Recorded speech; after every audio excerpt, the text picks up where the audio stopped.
I'm Braylon, and today's video is going to be on dogs.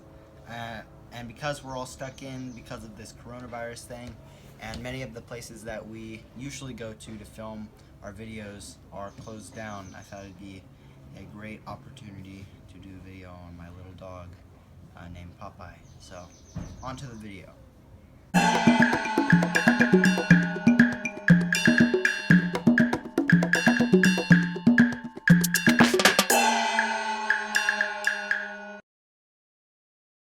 So a lot of us are very familiar with dogs. It's probably the one animal that we're around with the most, and there's actually a whole lot that, personally me, I had no idea about, and I'm sure you guys probably don't know a lot about it too. Before I was doing my research, I was just amazed to what these dogs have. So I'm really going to be honing in on the three senses that these dogs have. Number one is their smell.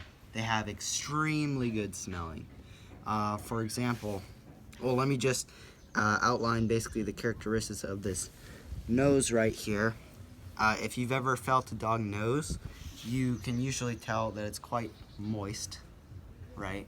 And that's because they secrete a certain mucus that covers their nose, and basically it helps absorb all of the scent chemicals in the air, and then when they lick their nose, they can better recognize that. And they also have a keen sense of hearing, as you can see right there. But yeah, when these dogs lick their noses, they lick the mucus off of it so that they can better recognize that scent. Now, they can also recognize... Now, like us, dogs can also recognize from which direction the smell is coming from right to left, because they have two openings which lead into two separate nasal cavities, which then they can determine where the smell is coming from as well. Now, unlike us though, however, these dogs actually, when they breathe in, they split up the air. A certain part of the air goes into their lungs for respiration, and another part of their air goes into a little cavity right somewhere around here, and that contains a whole lot of olfactory receptors, which basically tell the dog what type of a smell it's smelling. And to be exact, there's actually around 300 million olfactory receptors, and compared to humans, as we only have about 6 million olfactory receptors. That also allows these dogs to peer into the past and detect smells that were from hours, days, and even weeks ago.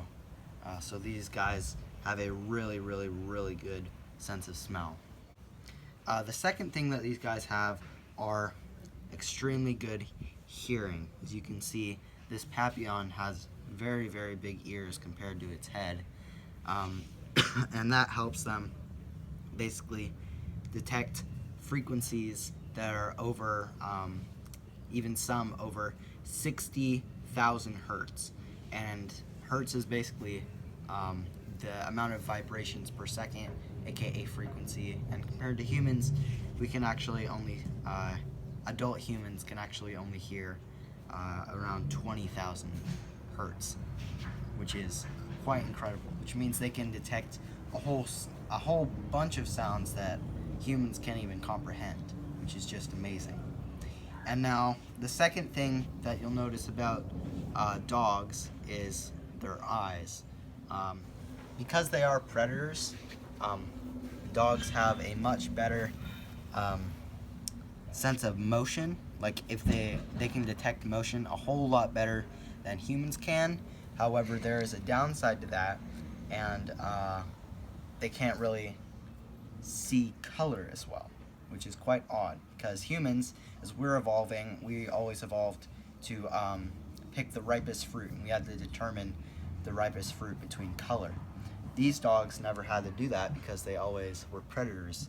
They hunted, so they needed to detect if prey was moving or not, rather than gather fruits.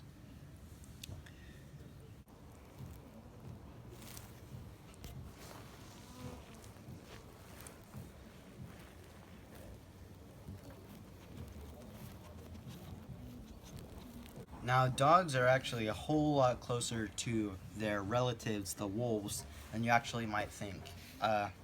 With DNA, their DNA is almost identical to wolves, as a matter of fact, and they still possess a lot of those hunting characteristics, such as chasing squirrels or crows around the street, as well as digging, as wolves do after they get a hunt. They'll actually try and bury it in the dirt and bury their prey for later, as these dogs do with bones or toys.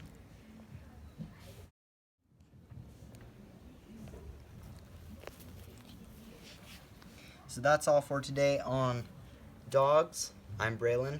This is Popeye, and thanks for watching.